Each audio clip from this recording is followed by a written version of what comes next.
وعلیکم السلام رحمۃ اللہ وبرکاتہ۔ پیارے بھائی، یا رسول اللہ، یا حبیب اللہ صلی اللہ تعالی علیہ وآلہ وسلم، یہ کہنا تو بالکل جائز ہے اور اس پہ دلائل بھی موجود ہیں، مگر پیارے آقا علیہ الصلوۃ والسلام کو ان کے نام پاک کے ساتھ ندا دینا یہ جائز نہیں ہے۔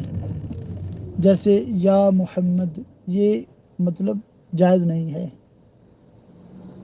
یا کا لفظ جو ہے نا کسی کو آواز دینے کے لیے استعمال ہوتا ہے، پکارنے کے لیے استعمال ہوتا ہے۔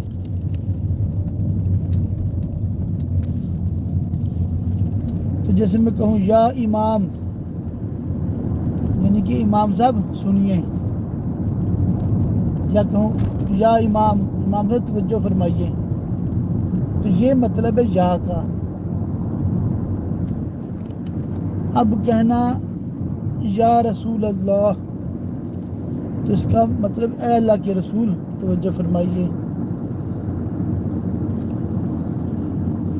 تو یہ مطلب جو ہے نا لفظ یا جو ہے ندا کے لیے ہے، پکارنے کے لیے ہے، اور آگے پھر پیارے آقا علیہ السلام کے القابات جو ہیں وہ لگانے چاہیے۔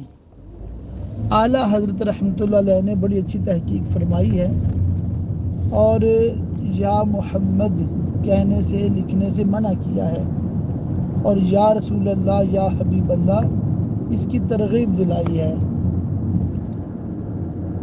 مگر ہمارے بھی کئی مطلب بھولے بالے سنی ایسے ہوتے ہیں، انہوں نے گھروں میں سینریاں لگائی ہوتی ہیں یا اللہ، یا محمد، حالانکہ ہونا چاہیے یا اللہ، یا رسول اللہ۔ بہرکیف یہ مسئلہ تفصیلی ہے، آپ ایسے کریں۔ جا الحق ایک کتاب ہے مفتی احمد یار خان نعیمی صاحب کی، اس میں موجودہ دیوبندی وہابی کے سارے اعتراضات کے قرآن و حدیث سے اور خود ان کی کتابوں سے جوابات دیے گئے ہیں۔ ایک کتاب اپنے پاس رکھ لیں انشاءاللہ تعالی، کوئی بھی موضوع اختلافی ہو تو آپ اس میں سے دیکھ کر جواب دے سکتے ہیں۔